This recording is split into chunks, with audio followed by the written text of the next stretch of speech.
I don't even count, right? I could disappear forever and it wouldn't make any difference. I may as well not even exist at this school, remember? What if I told you The Breakfast Club, that movie that defined the generation, was almost called The Lunch Bunch? Yeah, that sounds more like a Saturday morning 80s cartoon if you ask me. And remember that iconic fist pump in the closing scene? Totally unscripted. And oh yeah, that weed scene? Yeah, that was oregano. I know you want everything to get exposed, so stick around and learn all the juicy details. You'll not want to miss this. What was that ruckus? What ruckus? I was just in my office and I heard a ruckus. Could you describe the ruckus, sir? Watch your tongue, young man, watch it. Get ready because today we're diving into the behind-the-scenes secrets of The Breakfast Club, straight from Molly Ringwald and the cast. Let's go. Alright, let's kick things off with one of the biggest reveals, that iconic detention scene. You know, where they all spill the darkest secrets. Well, turns out most of it was totally improvised. The mastermind behind it all, director John Hughes, told the cast to just go for it, and they did. That raw emotional moment where they confess why they're in detention, I bet that scene still holds a place in your heart today after all these years. Great idea, Jagger. You weren't listening to John. We're dead. That wasn't scripted word for word. It was real, raw, and straight from the actors' own minds. No wonder it felt so authentic. If you think that's surprising, this next secret will make your jaw drop or even pump your fist. Now, let's talk about the most legendary freeze frame in cinematic history, Judd Nelson's victorious fist pump at the end.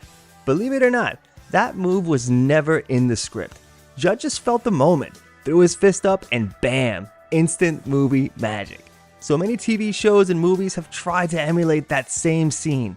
Fun fact, if that scene had gone wrong, we might have ended up with a very awkward jump, or worse, a pulled muscle. But no, it became an iconic ending that still gives us the chills today.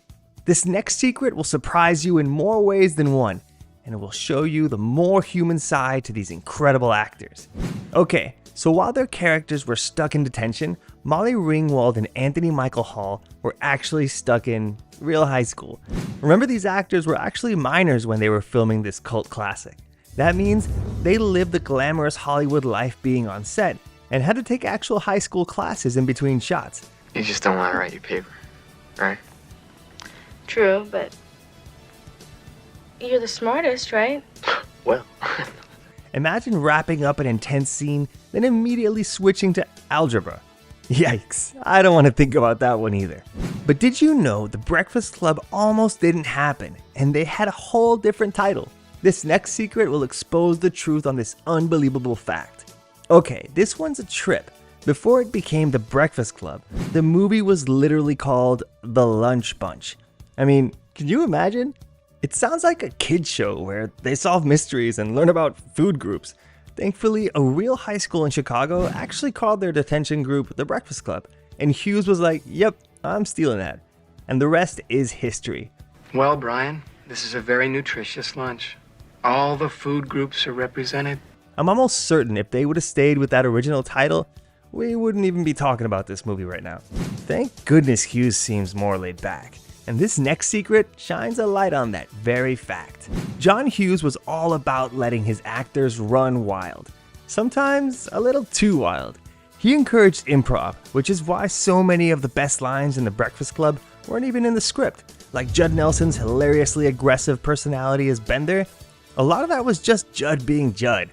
More on that later in the video. But let's just say, the guy took method acting very seriously. Hey, if you're loving these crazy movie secrets, make sure you hit that like button, smash that subscribe icon, and ring that notification bell. Trust me, you don't want to miss what's coming next. Now, back to the drama. Alright, remember that scene where they get high and Brian does that weird dance in the library? Yeah, that wasn't real weed, it was oregano. Honestly, that just makes it even funnier. Picture the cast trying to act totally blitzed while secretly just inhaling pizza seasoning. Also, on a side note, if anyone really acted high off oregano, we need to have a serious conversation about their spice rack.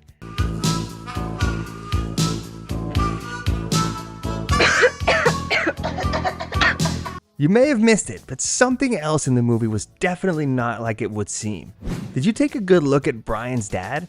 Get ready for this next fact. It's gonna make you want to watch this one scene over and over and over again. Blink and you'll miss it.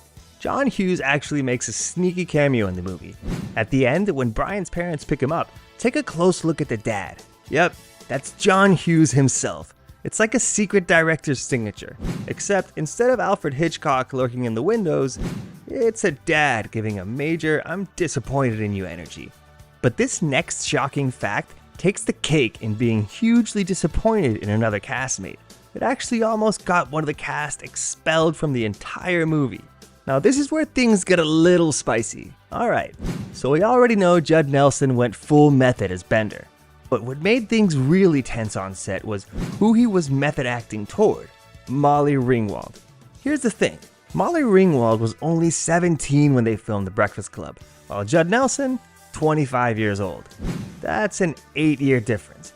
And while they played high schoolers on screen, behind the scenes, Nelson's intense in-character bullying did not sit well with director John Hughes.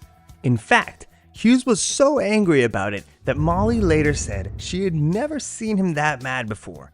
The man was livid, like "I will end your career" levels of mad. At one point, Hughes was this close to firing Nelson from the movie entirely, and honestly, he almost did. But the rest of the cast begged him to let Nelson stay, arguing that his performance as Bender was too good to lose. And, well, they weren't wrong. I mean, can you imagine The Breakfast Club without Judd Nelson? That fist pump? That trench coat wearing, detention causing, authority defying rebel? It just wouldn't be the same. I think violating fire codes and endangering the lives of children would be unwise at this juncture in your career, sir. All right. But still, yikes. Can you imagine being 17 and getting bullied by a grown man for the sake of method acting? Honestly, this just makes me wonder. Do you think directors should let actors go full method? Or should they step in when things get too real? Drop your thoughts in the comments below. So there you have it. The Breakfast Club was way more chaotic behind the scenes than we ever knew. From unscripted moments to oregano-induced highs, this movie is a treasure trove of 80s gold. Now I gotta ask you, if you were in Saturday Detention, which character would you be?